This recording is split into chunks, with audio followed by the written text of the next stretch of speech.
Halo, apa kabar? Hari ini kita mau sharing tentang frugal living. Saya tertarik sharing tentang frugal living karena bulan ini ada beberapa teman saya yang curhat tentang masalah keuangan mereka.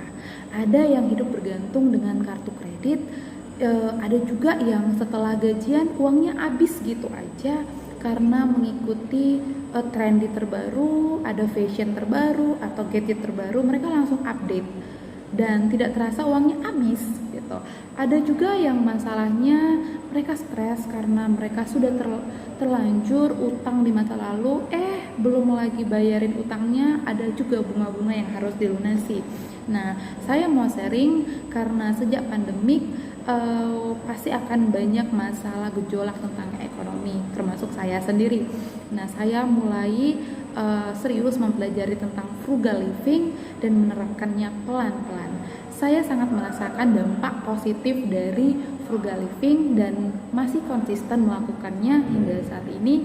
Makanya saya tertarik untuk sharing ke teman-teman sekalian. Berharap sharing kita kali ini bisa membantu dan berdampak positif buat kita semua.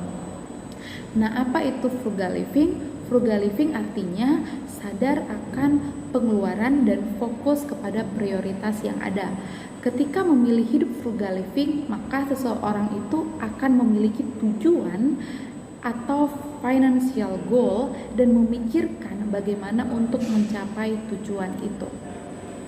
Frugal bukan berarti murah atau pelit, melainkan cerdik dan bijaksana dalam mengatur keuangan.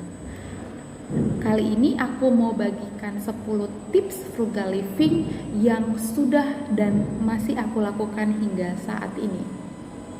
Yang pertama adalah start budgeting. Setiap awal bulan saya selalu mengalokasikan pemasukan saya, semua ada budgetnya.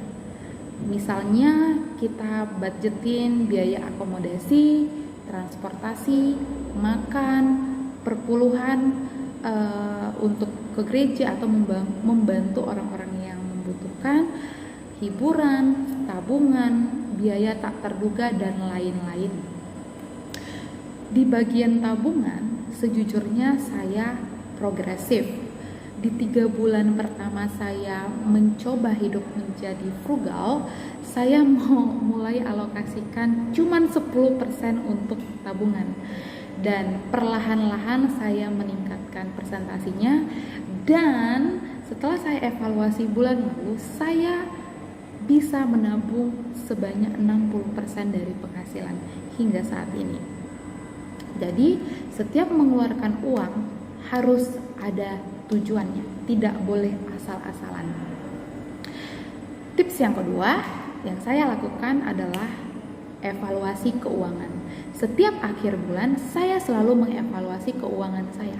Apakah sesuai dengan budget atau over budget? Untuk apa dievaluasi? Untuk perbaikan di bulan berikutnya. Kalau bulan pertama masih over budget, nggak apa-apa, jangan sedih dulu. Namanya juga masih belajar. Coba lagi dan jangan give up ya. Tips yang ketiga dari saya, meal plan. Dengan budget yang sudah direncanakan, setiap minggu saya buat meal plan, apa yang mau dimakan dalam 1 minggu ini. Nah, biasanya saya masak sendiri supaya hemat dan bisa atur gizi juga. Sekali seminggu saya ada cheat day. Biasanya saya pilih hari yang sekalian untuk hangout dengan teman. Hari yang saya pilih itu bisa Jumat, Sabtu, atau Minggu. Tapi saya cuma pilih 1 hari. Jadi ketika banyak teman saya yang mengajak hangout dalam 1 minggu ini, saya harus menentukan 1 hari. Dan saya tidak hangout kepada semua teman-teman saya. Oke. Dan saya juga masak sendiri supaya tahu pengeluaran, dan saya selalu cek apa yang ada di pantry dan apa yang ada di kulkas sekali seminggu untuk menghindari bahan makanan terbuang dan busuk. Oke, yang keempat adalah manfaatkan kupon atau promo belanja. Misalnya saya ada kupon belanja di mall tertentu atau di supermarket tertentu, saya akan belanja dalam jumlah banyak. Biasanya kebutuhan seperti sampo, sabun, pasta gigi, deterjen itu saya bisa stok selama 1 tahun kalau di satu mall itu lagi promo besar-besaran. Biasanya di hari raya dia akan ada sale dan saya selalu membandingkan harga. Nah, selain hemat waktu, juga hemat ongkos kan, dan jangan lupa cek expirednya. Yang kelima, budayakan jalan kaki atau sepedaan. Untuk transportasi jarak 4 km, saya tidak memakai kendaraan umum atau online transportation. Saya selalu naik sepeda.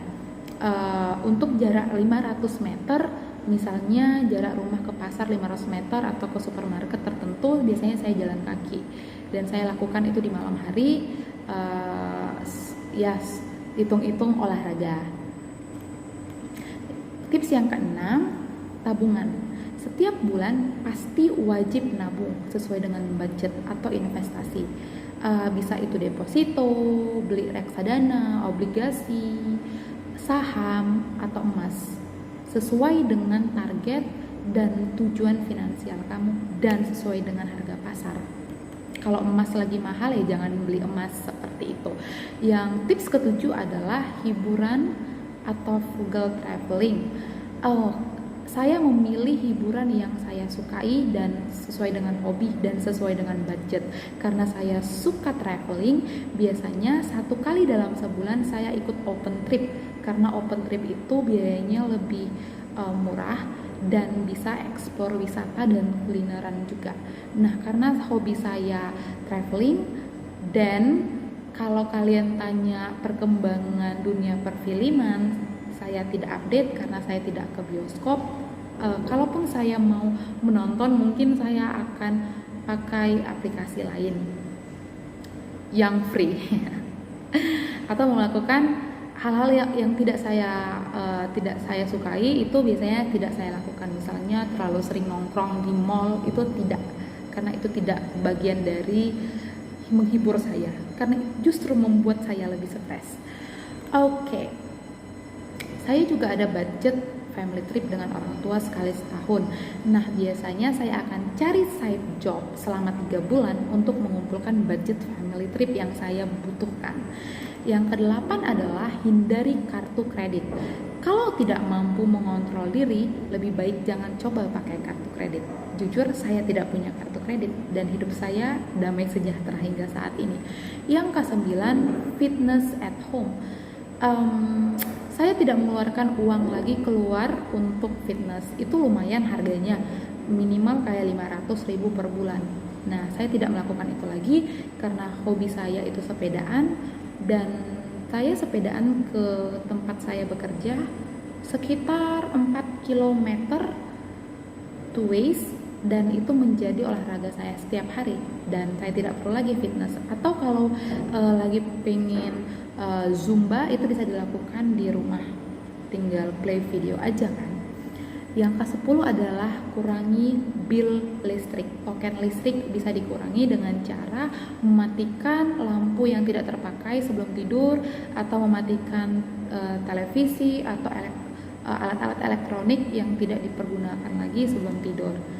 Dan itu aja sharing kita kali ini, semoga bisa memberkati dan membantu teman-teman. Happy frugal living, bye all.